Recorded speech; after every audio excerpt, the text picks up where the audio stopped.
وظللنا اور ہم نے سایہ کیا، ظا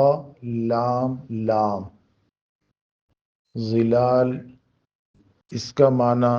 سایہ ہوتا ہے۔ سایہ وہ جو یعنی جہاں پہ دھوپ نہ لگے، یہ وہ والا سایہ ہے۔ اس کا معنی بہت زیادہ قربت، بہت زیادہ محبت اور بہت زیادہ عنایات بھی ہوتی ہیں، یعنی جہاں پہ تکلیف نہ پہنچائی جائے یا تکلیف پہنچنے سے حفاظت کی جائے، اس کو بھی ظل کہتے ہیں۔ ظل سبحانی بادشاہ کے لیے استعمال ہوتا ہے، اور اس کے لیے یعنی سائے کے لیے ایک اور لفظ ہوتا ہے فئی، تو وہ تب بولا جاتا ہے جب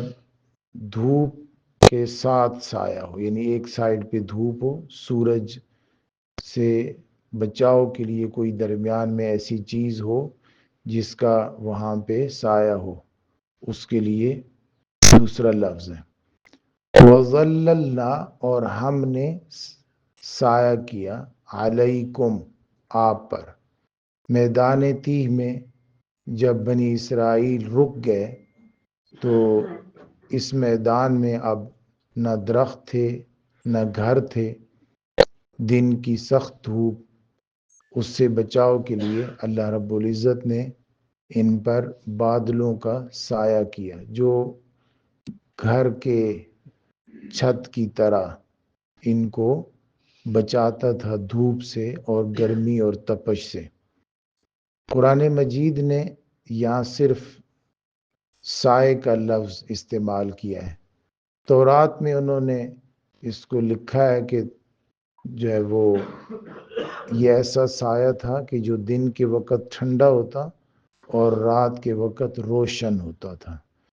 دن کو ٹھنڈک کا احساس دلانے کے لیے اور رات کو روشنی کا انتظام کرنے کے لیے یہ بادل تھا سفید رنگ کا، جو نیچے بالکل سروں کے اوپر تھا۔ غمام، ویسے غمام بادل کو کہتے ہیں، غین میم میم اس کا معنی ڈھانپنا ہوتا ہے، کسی چیز کو ڈھانپ دینا۔ وَأَنزَلْنَا عَلَيْكُمُ الْمَنَّ وَالسَّلْوَىٰ اور ہم نے اتارا آپ کے اوپر من اور سلوہ۔ یہ یا تو ایک ہی کھانے کا نام ہے من اور سلوہ، یا یہ دو علیحدہ علیحدہ کھانے ہیں۔ بعض حضرات کا خیال ہے کہ سلوہ جو ہے وہ پروٹین کے لیے گوشت دیا گیا تھا، پروٹین کی ضرورت پوری کرنے کے لیے، اور کاربوہائیڈریٹس کی ضرورت پوری کرنے کے لیے من دیا گیا تھا۔ یہ سلوہ نمکین اور گوشت، بعض حضرات نے یہ بھی لکھا ہے کہ سلوہ بٹیر تھے یا پرندے تھے جو جھنڈ کے جھنڈ آ کر بنی اسرائیل کے پاس آ جاتے تھے اور یہ انہیں پکڑ کر بھون کر کھاتے۔ اور من جو ہے یہ میٹھا تھا، شہد سے زیادہ میٹھا، اور یہ ایک گوند کی طرح کا، جیسے صبح کی اوقات میں درختوں کے پتوں پر جیسے اب شبنم ہوتی ہے اس طرح گرتا تھا، اور بنی اسرائیل اپنی ضرورت کے مطابق اس کو وہاں سے چن لیتے، جمع کر لیتے تھے۔ لیکن اگر ہم یہ کہیں کہ پتوں پر گرتا تھا، تو پھر اوپر جو بات ہم نے کہی کہ سایہ نہیں تھا، اس کے لیے اللہ تعالیٰ نے بادل دیے، تو پھر پتے، یہ دونوں چیزوں میں آپس میں تضاد آ جاتا ہے۔ اس لیے یہ بات کچھ صحیح نہیں لگتی کہ یہ شبنم کی طرح تھے، بلکہ یہ بھی کوئی خاص قسم کا کھانا تھا جو بنی اسرائیل کو اس وقت دیا گیا، مہیا کیا گیا۔ یہ کس طرح کا کھانا تھا؟ یہ حضور اقدس صلی اللہ علیہ وآلہ وسلم سے روایت ہے، الکمات من المن، یہ کمات، یہ کھمبی جو ہے وہ من سے ہے۔ کھمبی ایک چھوٹا سا پودا ہے، شاید یک خلوی ہے یہ، اور مشروم یہ جو ہے وہ یک خلوی ہے، اور تھوڑی دیر کے لیے یہ زمین سے نکلتا ہے اور تھوڑی دیر کے لیے ہی یہ محفوظ رہتا ہے اگر اس کو زمین کے اندر رکھا جائے، اور اگر اس کو وہاں سے نکال کر کسی اور طریقے سے سیو کر لیا جائے تو وہ محفوظ رہتا ہے تھوڑی دیر کے لیے۔ اور سفید کلر کا یہ بھی تھا، اور ابھی بھی سفید کلر میں ہی آتا ہے۔ الکمات من المن، کمات جو ہے، مشروم جو ہے، یہ من سے ہے، کھمبی۔ الذی انزل اللہ عز وجل علی بنی اسرائیل، جسے اللہ تعالیٰ نے بنی اسرائیل پر نازل فرمایا تھا۔ تو یہ انزلہ کا لفظ سے شاید لگتا ہے کہ اوپر سے اترا ہو، لیکن اوپر سے گرتا ہو صبح کے اوقات میں، لیکن کھمبی جو ہے وہ زمین کے اندر سے اگتی ہے۔ وَمَاؤُهَا شِفَاءٌ لِلْعَيْنِ، اور اس کا جو پانی ہے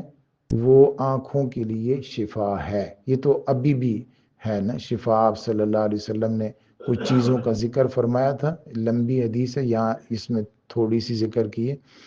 جس میں عجوا کھجور کا بھی ذکر ہے، تو یہ اس میں شفا ہے۔ اب یہ من میں سے ہے، تو ایک مثال اس کی آ گئی من کی، کہ کھمبی سفید ہوتی ہے اور تھوڑی دیر کے لیے ہوتی ہے، اور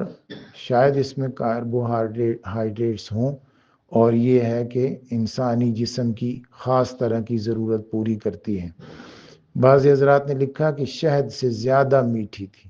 اور بعض حضرات نے یہ بھی لکھا کہ یہ یعنی نہ مائع ہے نہ ٹھوس ہے، یہ درمیان میں جو جیسے شہد کی طرح اس طرح تھی، گوند جیسے ہوتی ہے اس طرح کی تھی۔ اور بعض حضرات نے یہ بھی لکھا کہ اس کو اکیلے بھی کھا سکتے تھے اور کسی اور کھانے پر لگا کر بھی کھا سکتے تھے، جیسے جیم کو کسی چیز پر لگا کر کھا سکتے ہیں، ایسے بھی کھا سکتے تھے۔ اللہ تعالیٰ نے انہیں سائے کے لیے بادل عطا فرمائے، اللہ تعالیٰ نے انہیں کھانے کے لیے من اور سلوہ عطا فرمایا۔ اس آیت سے پہلے جو آیات تھیں اس میں اللہ تعالیٰ نے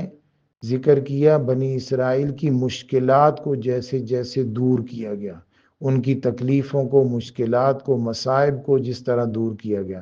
اور یہاں سے آگے پھر اللہ تعالیٰ نے فرمایا کہ ہم نے آپ کو کون کون سی نعمتیں عطا کی ہیں۔ یہاں پہ جب یہ میدان تیہ میں رکے ہوئے تھے تو اس وقت ان کے پاس کپڑے بھی نہیں تھے، تو بعض حضرات نے لکھا کہ کپڑے، جب حضرت موسیٰ علیہ السلام نے دعا کی تو ان کے جسم کے جو کپڑے تھے وہ ان کے جسم کے ساتھ ساتھ بڑے ہوتے تھے، اور ان کو دھونے کی ضرورت نہیں پڑتی تھی، اور وہ بوسیدہ بھی نہیں ہوتے تھے۔ تو یہ بھی ایک بہت بڑا انعام ہو گیا انسان کو، اور کیا چاہیے، کپڑا بھی مل گیا اور کھانا بھی مل گیا اور رہائش بھی مل گئی۔ تو یہ میدان تیہ میں اگرچہ یہ انہیں سزا کے طور پر 40 سال تک یہاں روکا گیا تھا، ایک سزا کے طور پر، لیکن اس دوران بھی اللہ رب العزت نے ان کی بنیادی ضرورتوں کو پورا فرمایا اور اس کا ذکر فرمایا۔ اللہ رب العزت ہم میں سے یا ہمارے ملک میں مسلمانوں میں سے جو بنیادی ضرورتوں سے محروم ہیں، غیب سے ان کی بنیادی ضرورتوں کا بندوبست فرما۔